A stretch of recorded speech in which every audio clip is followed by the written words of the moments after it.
안녕하세요. 뉴스반장입니다. 민주정권의 재집권을 위해 유시민 전 노무현재단 이사장이 이재명 더불어민주당 대통령 후보를 지원하기 위해 본격적으로 등판했습니다. 정치 비평을 그만두겠다고 했던 유시민 전 이사장이 다시 등판하는 모양새인데요. 12일 공개된 유튜브 채널 알릴레오에서 이재명 후보는 흠결이 아니라 상처가 많은 것이라고 했고, 13일에는 윤석열 후보에겐 사람다운 마음을 가진 검사에 대한 책을 권했습니다. 3년 전 윤석열 쿠데타처럼 진영이 불리해지자 구원투수로 다시 등판했다는 해석이 나오는데요. 우회해서 지원하겠다는 뜻인 거죠. 어찌됐건 저희에게는 천군만마를 얻은 것 같이 든든합니다. 이제 이재명에게는 흠결이 많다, 그렇게 흠이 많다 이렇게 얘기하는 분들이 있는데, 그거를 달리 해석하는 분들은 그것은 그냥 흠이 아니고 상처라고. 유시민 노무현재단 이사장은 9켤레의 구두로 남는 사내라는 소설을 성남시 소년공 출신 이재명 후보에게 대입했습니다. 소설은 현재 성남시에 가난했던 1970년대를 그렸는데요. 자연스럽게 이 후보가 부각될 수밖에 없는 소설이었습니다. 이어 알릴레오에 출연한 이 후보는 대장동 의혹을 해명하는 듯한 발언도 하는데요. 이 모든 게 너무나도 자연스러운 거죠. 자기 돈 하나도 안 들이고 정치 권력하고 수다수다 해가지고 작업 좀 하면 인허가 받아가지고 수천억씩 이렇게 소위 말해 해먹는 걸 보니까 이게 너무 배가 아프다. 이게 내 입장에서도. 근데 주변 다른 사람은 오직하겠냐. 유 전 이사장은 13일에는 MBC 라디오 김종배의 시선집중에 출연해 책 이야기를 하면서 윤석열 후보에게는 정명원 검사가 쓴 친애하는 나의 민원인을 추천했습니다. 한마디로 돌려가기 한 건데요. 사람다운 마음을 가진 검사가 그 일을 하면서 어떤 감정을 느끼고 어떤 생각을 하는지를 굉장히 잘 이해하게 됐습니다. 책 읽으면서. 뭐 이걸 권하는 뜻은 뭐 네. 알아서 해석하시고요.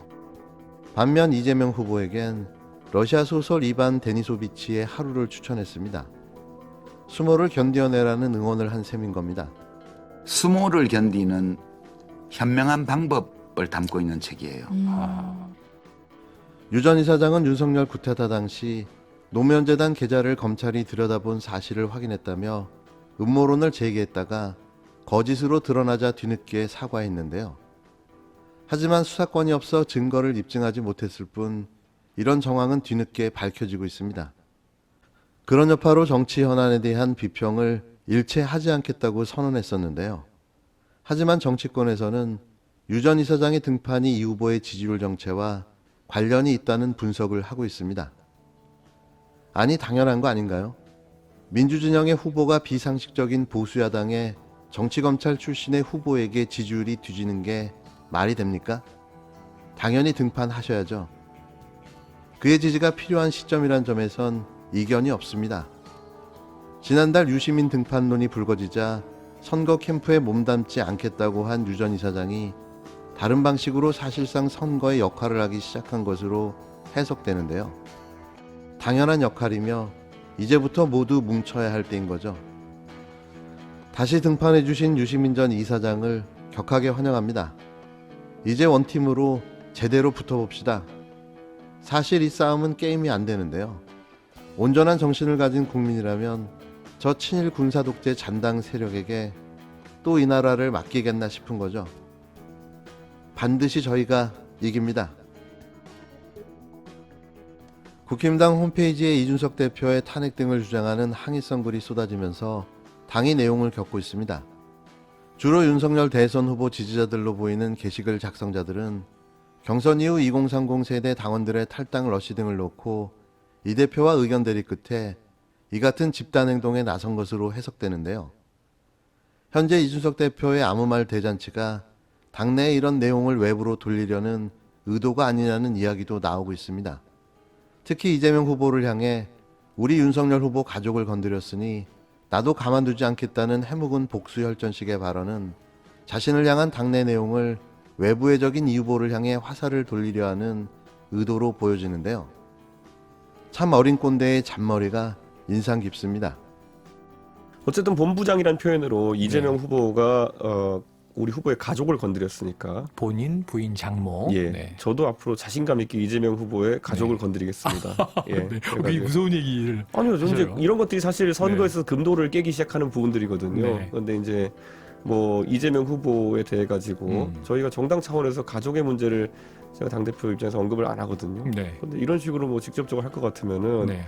저는 원래 한 대 맞으면 두 대 돌려주는 성격이기 때문에 이에는 이, 눈에는 눈. 기대하십시오. 근데 어쨌든 그렇게 참 저열해지는 것은 네. 안타깝고 냉정하게 저희는 계속 지적할 겁니다. 그게 더 이재명 후보한테 뼈아플 것입니다. 우리가 세과시가 아니라 정말 대장동 관련해 가지고 이재명 후보가 해명하지 못하는 점들을 콕콕 찔러 가지고 저희가 이야기하고 있고 최근에 이제 김진태 의원도 이제 합류해 가지고 네. 이런 논리전에다 힘을 보태고 있는 것이거든요. 네.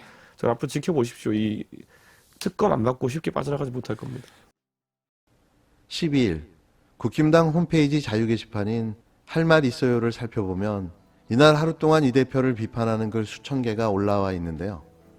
대부분 이준석 아웃, 철없고 이기적인 이준석을 반드시 탄핵하자, 정권교체의 최대 걸림돌인 당대표 소환에 참여하겠다는 등의 내용이 담긴 글입니다.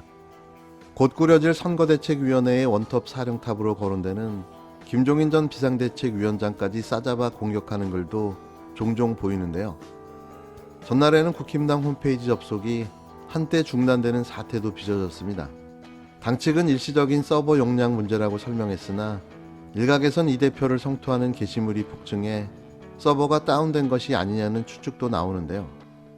이 대표 비판글은 대부분 윤 후보 지지자들이 올린 것으로 보여집니다.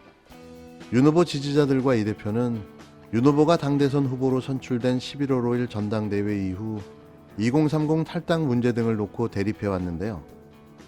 경선 과정에서 홍준표 의원을 적극 지지했던 2030 당원들이 윤 후보와 장노년층 지지자들에 대한 맹비난과 함께 집단 탈당하는 상황이 발생했는데 윤 후보 지지자들은 이를 위장 당원들의 탈당이라고 주장했습니다. 그러나 이 대표는 청년 비하라거나 몰상식하다며 반박하면서 연일 2030 표심의 중요성을 강조했는데요. 이에 윤 후보의 열성 지지자들이 불만을 품게 된 것으로 풀이됩니다. 이뿐만 아니라 선대위 인선을 두고 윤 후보 측과 이 대표 사이에 미묘한 신경전 양상이 전개되자 윤 후보에게 힘을 실어주려는 의도 역시 일정 부분 녹아들어 있다는 분석이 제기되는데요. 최근 청와대 국민청원 게시판에 이 대표의 스마트폰을 뺏어달라는 내용의 청원이 올라와 화제가 된 것도 같은 맥락인 거죠.